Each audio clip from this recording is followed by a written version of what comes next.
No vídeo de hoje eu vou mostrar para vocês o que fazer em um dia de tour na cidade do Porto. Assiste o vídeo até o final para pegar boas dicas e conhecer um pouco mais sobre a história do Porto. Eu sou o André Barreto e junto da Luana Azevedo nós somos historiadores medievalistas que levamos pessoas para conhecer diferentes lugares e vivenciar a sua história na prática. A cidade do Porto fica ao norte de Portugal, cerca de 300 quilômetros da capital, Lisboa. A gente tem um vídeo de tour sobre Lisboa aqui também, eu vou deixar na descrição. Em 2024, o Porto contém 230 mil habitantes, ou seja, não é uma cidade muito grande. Para chegar do aeroporto para o centro, você pode ir de metrô mesmo e vai descer na estação central chamada Trindade. É dali que você consegue visitar todos esses lugares que eu vou te falar no vídeo. Bora lá! Vamos começar pela Igreja do Carmo e Igreja dos Carmelitas. Essas duas igrejas foram construídas com uma distância de 140 anos uma da outra. Mas, curiosamente, elas estão do lado uma da outra e não poderiam haver duas igrejas dessa forma. Então o que eles fizeram foi construir um apartamento no meio entre as duas para que não houvessem duas igrejas do lado da outra. Tem a igreja, tem o apartamento e tem a outra igreja. Essa casa é chamada de a Casa Escondida e ela tem 1,5 metro de largura. A Igreja dos Carmelitas é do século 17 e pertence à Ordem dos Carmelitas Descalços, enquanto que a Igreja do Carmo é do século 18 e pertence à Venerável Ordem Terceira de Nossa Senhora do Carmo. Ambas são instituições religiosas do século XV e XVI, respectivamente. Dessa região das igrejas, você já consegue visualizar o nosso próximo destino, que é a Universidade do Porto. A Universidade do Porto, propriamente, tem vários campos espalhados por toda a cidade, mas esse campus, que fica nessa região central, foi o primeiro prédio. Além disso, nessa região, que hoje é a reitoria da universidade, nós temos diversos museus universitários. E vale muito a pena, se você tiver mais tempo, entrar e conhecer um pouquinho mais. Caminhando pela rua em frente à universidade, você já vai se deparar com a Torre dos Clérigos, que é um ponto muito famoso e muito visitado na cidade. Essa torre levou cerca de 30 anos para ser construída, no século XVIII, por um arquiteto italiano chamado Nicolau Nasoni. Lembra do nome que a gente vai voltar a falar dele depois aqui, porque tem várias obras do Porto que foram reformadas por ele. Existiam ordens na Idade Média que eram dedicadas ao cuidado dos pobres. No século XV, em Portugal, a mais famosa dessas instituições era a Casa de Misericórdia. Mas como existiam várias outras ordens dedicadas a esse trabalho em Portugal, foi decidido que elas se unificariam e se tornariam uma coisa só, para facilitar o controle e também a organização dessas instituições. A Torre dos Clérigos tem esse nome porque ela está anexa a uma igreja e a um antigo convento da recém-fundada, no século XVIII, Ordem dos Clérigos Pobres. E ela combina 3 dessas grandes instituições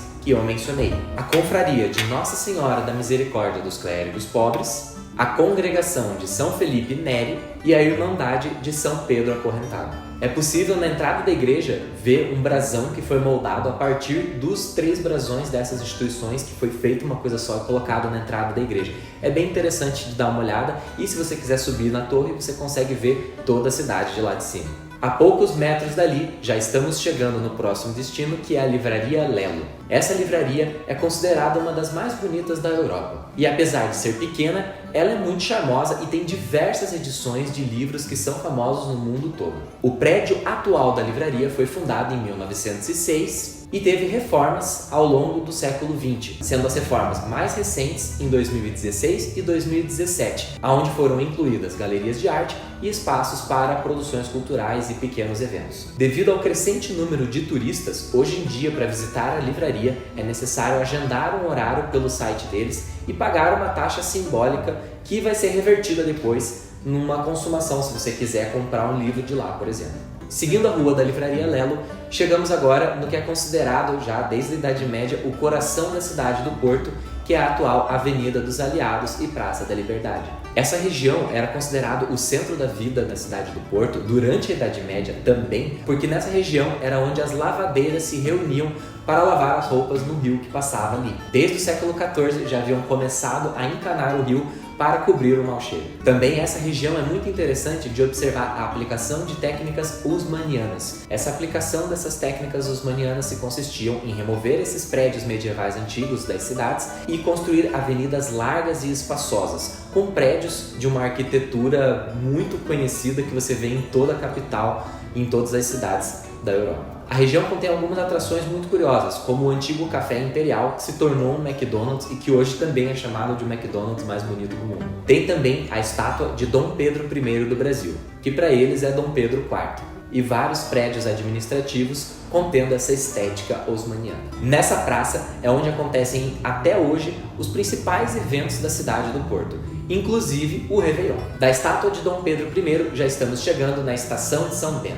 Essa estação é muito bonita e daqui a gente consegue viajar para diversas outras regiões de Portugal. E ela tem a aplicação dos azulejos portugueses na sua entrada, contando diversos episódios da história de Portugal, sendo algumas delas o Torneio dos Arcos de Valdevez, Egas Muniz se apresentando com os filhos ao rei de Castela e o casamento de Dom João I com Filipa de Lencastre. Saindo da estação São Bento, já estamos de frente para a Rua das Flores. Essa rua é muito interessante de se visitar, tanto pelo que ela contém, quanto pela história dela. A região na Idade Média era ocupada principalmente por artesãos, como ferreiros, sapateiros, curtidores, mas a Rua das Flores, propriamente, foi construída no século XVI. E ela foi construída visando mudar um pouco a vizinhança, trazendo pessoas mais da aristocracia e da nobreza para essa região.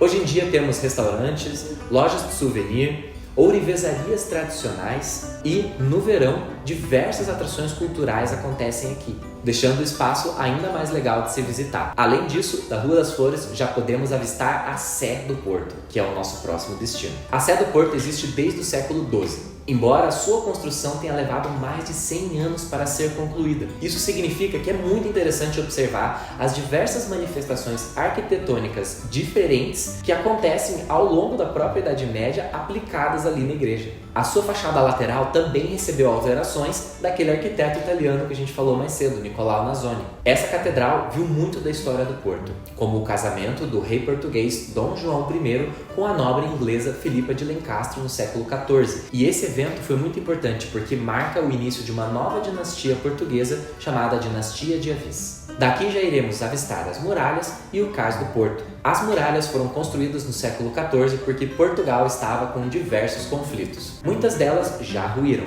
mas é possível ter algum vislumbre de algumas portas de acesso e trechos da muralha que permanecem até hoje. Daqui iremos descer as escadarias até o cais do Porto, que é muito bonito e muito charmoso. Até porque os restaurantes locais colocam mesinhas nas ruas e a gente consegue sentar de frente para o Rio Douro, observando um pôr do sol magnífico e provando especiarias portuguesas e vinhos. É muito gostoso. Também, se você gosta de coisa medieval, você dali consegue ver as muralhas, consegue ver algumas dessas portas de acesso e fica pertinho da Casa do Infante, que eu acho que é um dos meus museus favoritos na cidade. A história desse prédio, onde é o museu, é muito antiga. A gente tem até mesmo achados de azulejos romanos ali. Se você está indo com crianças, vale muito a experiência, porque é um museu que tem uma proposta multissensorial. Então a gente tem maquetes, algumas dessas maquetes são até interativas, onde você aperta e um laserzinho vai mostrando onde estão as coisas, é bem divertido. A gente tem facsimiles de documentos importantes da história de Portugal, como a Carta de Pero Vaz de Caminha.